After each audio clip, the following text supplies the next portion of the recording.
خالد رضی اللہ عنہ اپنے اس مقصد میں کامیاب ہو گئے تھے کہ دشمن کو ان کی آمد کی خبر قبل از وقت نہ ہو۔ انہوں نے دشمن کو بے خبری میں جا لیا تھا۔ آتش پرستوں اور عیسائیوں میں ہڑبونگ سی بپا ہو گئی۔ سالار اور کماندار چلا چلا کر دونوں لشکروں کو جنگ کی تیاری اور صف بندی کا حکم دے رہے تھے، مگر لشکر کے سامنے جو رنگا رنگ کھانے رکھے جا رہے تھے انہیں لشکر چھوڑنے پر آمادہ نہ تھا۔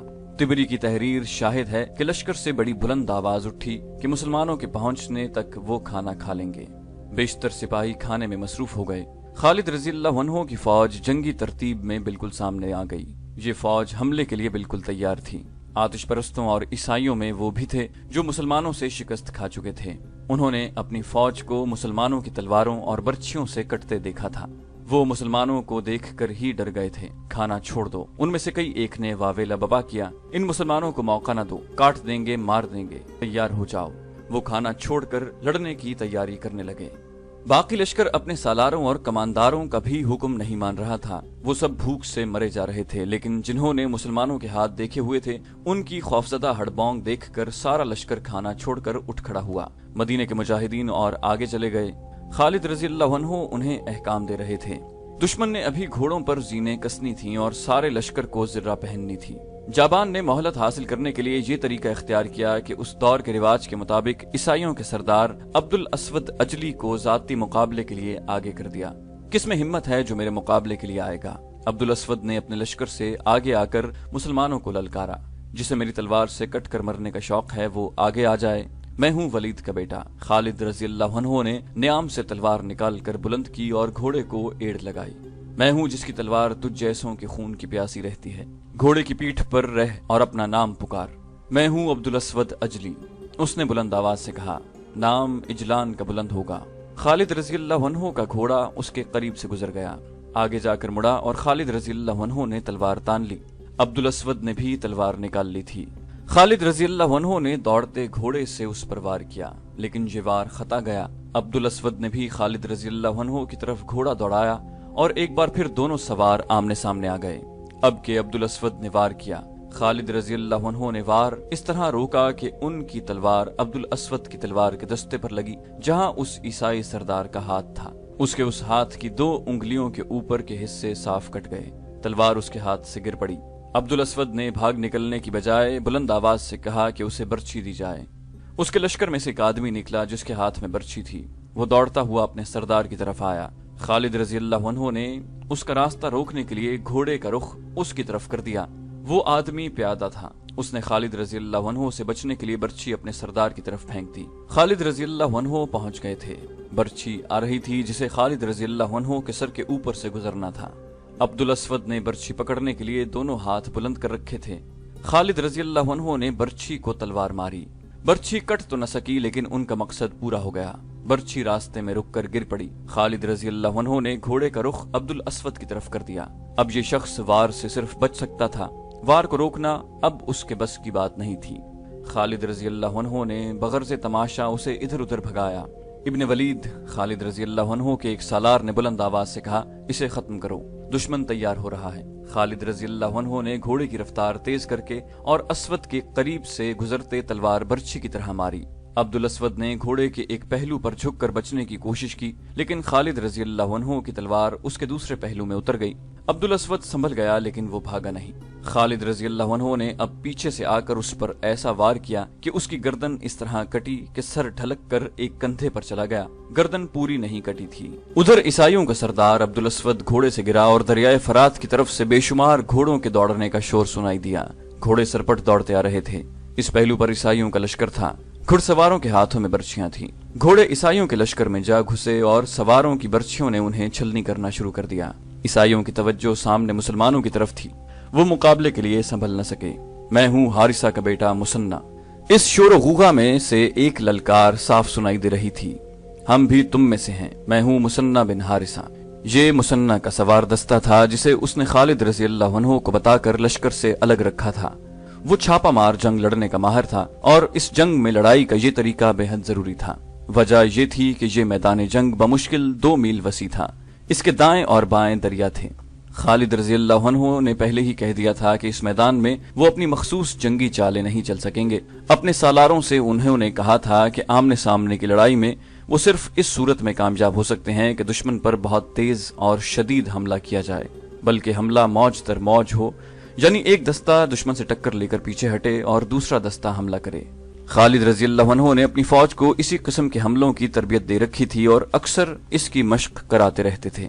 خالد رضی اللہ عنہ نے حملے کا حکم دے دیا۔ انہوں نے پہلوؤں کے دستوں کو بھی اس حملے میں جھونک دیا۔ حملے کی پہلی فوج کی قیادت خالد رضی اللہ عنہ نے خود کی۔ پہلوؤں کے سالاروں عاصم اور عدی نے بھی اپنے اپنے دستے کے ساتھ جا کر خود حملہ کیا۔ آتش پرستوں نے جم کر مقابلہ کیا۔ وہ تازہ دم تھے، مجاہدین تھکے ہوئے تھے، لیکن مسلمانوں کو یہ فائدہ مل گیا کہ آتش پرست ابھی پوری طرح لڑنے کے لیے تیار نہیں تھے۔ یورپی مورخوں نے صاف لکھا ہے کہ فارس کی فوج ذہنی طور پر بھی لڑنے کے لیے تیار نہیں تھی۔ یہ فوج بھوکی تھی اور اسے وہ کھانا چھوڑنا پڑا تھا جو اس کے لیے خاص طور پر پکوایا گیا تھا۔ اس کھانے کے لیے تو انہوں نے مسلمانوں کی بھی پرواہ نہ کی تھی۔ مسلمانوں کے اس پہلے حملے میں خون کی خاصی قربانی دینی پڑی تھی۔ آتش پرستوں نے تیار نہ ہوتے ہوئے بھی کئی مسلمانوں کو گھائل کر دیا۔ خالد رضی اللہ عنہ پیچھے ہٹے اور دوسرے دستوں کو آگے بڑھایا۔ آتش پرستوں کو تعداد کی افراد کا فائدہ حاصل تھا۔ ایک ایک مجاہد کا مقابلہ 4 5 5 آتش پرستوں اور عیسائیوں سے تھا۔ دشمن کو اس فائدے سے محروم کرنے کے لیے مسنہ کا سوار دستہ سر دھڑ کی بازی لگائے ہوئے تھا۔ اس نے سوار کو متعدد ٹولیوں میں تقسیم کر دیا تھا۔ یہ ٹولیاں باری باری گھوڑے سرپٹ دوڑاتی، بگولوں کی طرح کبھی پہلو سے کبھی عقب سے آتی اور کفار کے کئی آدمیوں کو برچھیوں سے کاٹتی گزر جاتی۔ اس طرح دشمن کی توجہ اپنے عقب پر بھی چلی گئی، لیکن مسنہ کے سوار رک کر نہیں لڑتے تھے۔ ان سواروں نے دشمن کی ترتیب درہم برہم کیے رکھی۔ مسنہ کی اس کارروائی سے خالد رضی اللہ عنہ نے پورا فائدہ اٹھایا۔ بنو بکر میدان جنگ میں ایک اعلان سنائی دیا، اور زرتشت کے پجاریوں جم کر لڑو، مدائن سے بہمن جازویہ کا لشکر آ رہا ہے۔ یہ اعلان بار بار سنائی دیتا۔ خالد رضی اللہ عنہ کو یہ اعلان کچھ پریشان کر رہا تھا۔ انہوں نے پہلوؤں کے سالاروں کو پیغام بھیجے کہ ہر طرف دھیان رکھیں۔ خالد رضی اللہ عنہ نے اپنے محفوظہ کے دستوں کو بھی خبردار کر دیا کہ عقب سے حملے کا خطرہ ہے۔ تقریباً تمام مورخین نے لکھا ہے کہ بہمن جازویہ مدائن سے کوئی لشکر نہیں لا رہا تھا۔ کسی نے بھی یہ نہیں لکھا کہ وہ جابان کی مدد کے لیے کیوں نہیں پہنچ سکا۔ ایک مورخ یاقوت نے لکھا ہے کہ بہمن جازویہ اپنے لشکر میں شامل ہونے کے لیے واپس آ رہا تھا۔ راستے میں اسے اس لڑائی سے بھاگے ہوئے کچھ سپاہی مل گئے جنہوں نے اسے الیس کی جنگ کا حال سنا دیا۔ جازویہ آگے آنے کے بجائے وہیں رک گیا۔ اس کا مقصد یہ تھا کہ شکست اس کے کھاتے میں نہ لکھی جائے۔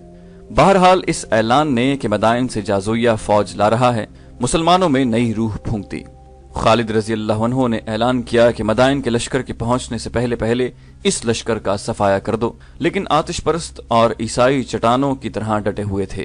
خالد رضی اللہ عنہ دعا تو کرتے ہی تھے، لیکن یہ پہلا موقع تھا کہ خالد رضی اللہ عنہ گھوڑے سے اترے، زمین پر گھٹنے ٹیکے اور ہاتھ بلند کر کے دعا کی، خدائے ذوالجلال ہمت عطا فرما کہ ہم اس لشکر کو نیچا دکھا سکیں۔ میں عہد کرتا ہوں کہ میں تیرے دین کے دشمنوں کے خون کا دریا بہا دوں گا۔ اب کے خالد رضی اللہ عنہ نے نئے جوش و خروش سے حملے کروائے۔ پہلوؤں کے دونوں سالاروں نے دشمن کو نیم دائرے میں لے لیا۔ عقب سے مسنہ بن حارثہ کے سواروں نے اپنی چھاپا مار کارروائیاں جاری رکھیں۔ 2-3 گھنٹے بعد صاف نظر آنے لگا کہ دشمن کے قدم اکھڑ رہے ہیں۔ چونکہ دشمن کی تعداد زیادہ تھی، اس لیے اس کے مرنے اور زخمی ہونے والوں کی تعداد بھی زیادہ تھی۔ یہ حالت دیکھ کر عیسائیوں اور آتش پرستوں کے وہ لوگ جو پہلی 3 جنگوں سے زندہ بھاگ نکلے تھے حوصلہ ہار بیٹھے اور جانیں بچانے کے لیے میدان جنگ سے کھسکنے لگے۔ پھر لشکر کے دوسرے لوگ بھی پیچھے ہٹنے لگے۔ یہ صورت دیکھ کر دشمنوں نے اپنے حملوں میں مزید شدت پیدا کر دی۔ پھر اچانک یوں ہوا کہ کفار نے بھاگنا شروع کر دیا۔ تعقب کرو، خالد رضی اللہ عنہ نے اپنے تمام لشکر میں قاصد اس پیغام کے ساتھ دوڑا دیے اور بلند آواز میں اعلان بھی کروایا، انہیں بھاگنے مت دو، انہیں قتل بھی نہ کرو، زندہ پکڑ لاؤ۔ اس اعلان کا کفار پر ایک اثر تو یہ ہوا کہ انہوں نے بھاگنے کی بجائے ہتھیار ڈالنے شروع کر دیے۔ بعض نے خوفزدہ ہو کر بھاگ اٹھنا بہتر سمجھا۔ مسنہ کے سواروں نے انہیں گھیر گھیر کر پیچھے لانا شروع کر دیا۔ جنگ ختم ہو چکی تھی۔ میدان جنگ لاشوں اور تڑپتے اور بے ہوش زخمیوں سے اٹا پڑا تھا۔ ایک طرف وہ کھانا محفوظ پڑا تھا جو دشمن کے لشکر کے لیے تیار کیا گیا تھا۔ خالد رضی اللہ عنہ کے حکم سے مجاہدین کھانے پر بیٹھ گئے۔ جو سپاہی بھاگنے والوں کو پکڑ کر لا رہے تھے وہ بھی کھانا کھانے لگے۔ خالد رضی اللہ عنہ نے مجاہدین سے کہا، اللہ نے یہ کھانا تمہارے لیے تیار کرایا تھا، اطمینان سے کھاؤ۔ مسلمان مختلف کھانے دیکھ کر حیران ہو رہے تھے۔ انہوں نے ایسے کھانے پہلے کبھی نہیں دیکھے تھے۔ وہ جو کی روٹی، اونٹنی کا دودھ اور کھجوریں کھانے والے لوگ تھے۔ مورخوں نے لکھا ہے کہ دشمن کے جن آدمیوں کو زندہ پکڑ کر لایا جا رہا تھا انہیں خالد رضی اللہ عنہ کے حکم سے خسیف کے کنارے لے جاتے اور ان کے سر اس طرح کاٹ دیے جاتے کہ سر دریا میں گرتے تھے، ان کے دھڑ اس طرح کنارے پر پھینکے جاتے کہ ان کا خون دریا میں جاتا تھا۔ اس طرح قتل ہونے والوں کی تعداد ہزاروں کے حساب سے تھی۔ غیر مسلم مورخوں اور مبصروں نے خالد رضی اللہ عنہ کے اس حکم کو ظالمانہ فعل کہا ہے، لیکن خالد رضی اللہ عنہ کہتے تھے کہ انہوں نے خدا سے عہد کیا تھا کہ وہ کفار کے خون کا دریا بہا دیں گے۔ دریا کے اوپر بند بندھا ہوا تھا جس نے دریا کا پانی روکا ہوا تھا، اس لیے خون دریا میں جمتا جا رہا تھا۔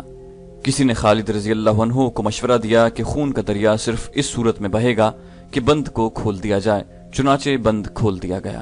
جب اتنا زیادہ خون پانی میں ملا تو پانی سرخ ہو گیا اور خون کا دریا بہنے لگا، اسی لیے تاریخ میں اس دریا کو دریائے خون لکھا گیا ہے۔